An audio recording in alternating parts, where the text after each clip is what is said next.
Bismillahirrahmanirrahim. Assalamualaikum warahmatullahi wabarakatuh. Alhamdulillahirrabbilalamin.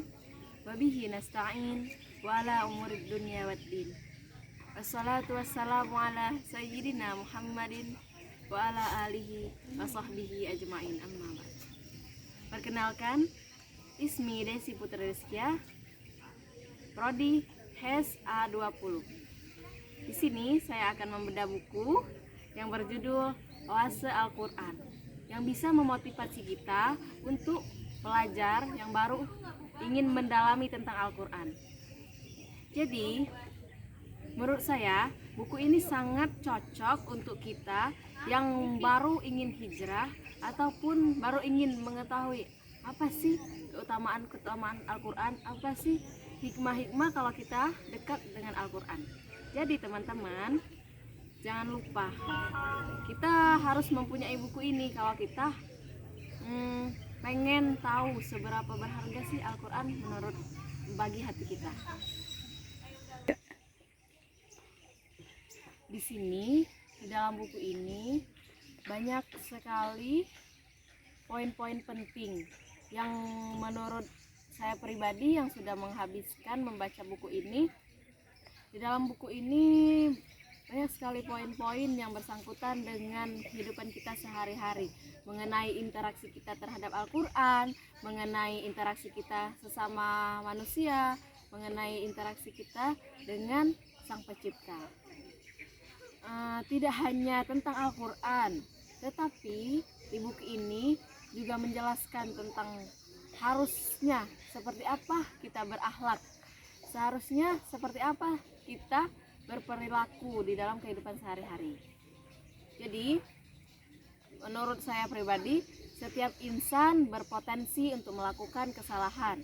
Tetapi, begitupun sebaliknya, setiap insan juga berpotensi untuk melakukan perbaikan terhadap dirinya sendiri, maupun dalam kualitas ibadah, dalam kualitas ilmu, kualitas hati, dan semua segi aspek di kehidupan ini. Jadi, di dalam buku ini menjelaskan betapa pentingnya akhlak mulia kita. Bagaimana kita bisa menerapkan akhlak mulia? Apa sih kaitan akhlak mulia dan Al-Quran? Ada hadis yang mengatakan bahwa akhlak Rasulullah itu adalah akhlak Al-Quran. Dan kita juga mengaitkan akhlak kita terhadap Al-Quran. Kita selalu, kalau ada kita kesalahan dalam berperilaku, berarti itu ada kesalahan di ibadah kita. Mungkin baca Al-Quran kita sedikit, sujud kita terlalu sebentar, maupun doa-doa kita mungkin terlalu pendek. Jadi teman-teman, kalau ada kesalahan yang kita perbuat, mungkin kita selalu berbicara kotor atau berbicara seenaknya saja. Coba introspeksi, bagaimana interaksi kita terhadap Al-Quran dan terhadap Allah Subhanahu wa Ta'ala.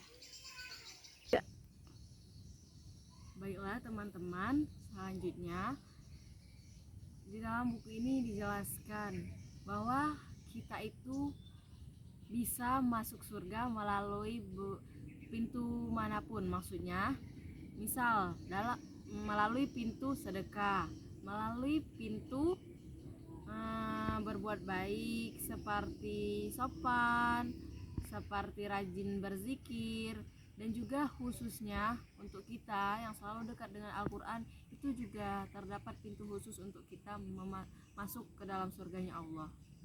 Yaitu seperti apa prosesnya? Itu melalui khidmat kita terhadap Al-Quran, melalui tilawah kita, melalui kita berusaha semaksimal mungkin untuk menghafalkan ayat-ayat Al-Quran, dan selalu mengingat bahwasanya ayat-ayat Al-Quran itu perlu dimurojaah lagi atau diulang-ulang kembali. Di dalam buku ini memberi saran untuk kita semua agar kita selalu memeluk Al-Quran, karena Al-Quran dengan secepat mungkin akan membalas perilaku halus kita terhadapnya. Kalau kita baik, Kalau kita baik, kalau kita berlemah lembut dengan Al-Quran, maka Al-Quran secepat itu membalas perilaku halus kita, perilaku baik kita, perilaku khidmat kita kepada Al-Quran. Kalau kita selalu memberi waktu untuk Al-Quran, maka Al-Quran selalu memberikan waktunya untuk memberi solusi kepada kita.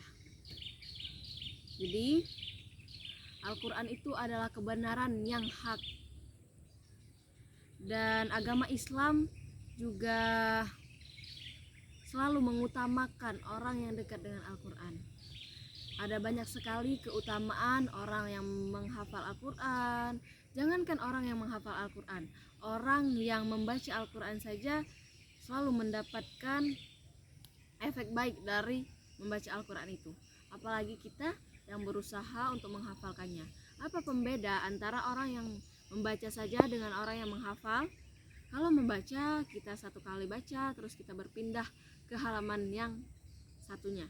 Tapi kalau menghafal, kita berhari-hari, berjam-jam, bahkan butuh waktu, mungkin ada yang sehari, ada yang 2 hari. Itulah pahala kita di situ mengalir. Perbedaan antara membaca dan menghafal. Di sini saya berikan contoh di kehidupan sehari-hari. Misal ada seorang pekerja, dia selalu mendapatkan upah di balik keringat yang dia keluarkan untuk pekerjaan itu. Begitu pula dengan orang yang selalu meluangkan waktu untuk Al-Quran, pasti ada upah dari Allah Subhanahu wa Ta'ala untuk dirinya, entah itu di dunia maupun di akhirat. Tapi pasti upah dari Allah Subhanahu wa Ta'ala itu pasti terjadi di dunia maupun di akhirat. Sebagai bukti kecintaan kita terhadap Al-Quran itu adalah membaca Al-Quran dengan sebanyak-banyaknya. Contoh, Rasulullah Shallallahu Alaihi Wasallam selalu membaca Al-Quran 5 juz di setiap harinya. Begitupun dengan Imam Syafi'i yang menghatamkan Al-Quran dalam 2 hari di bulan Ramadan. Tapi kalau di bulan-bulan biasa, Imam Syafi'i selalu menghatamkan Al-Quran 1 bulan sekali hatam Al-Quran.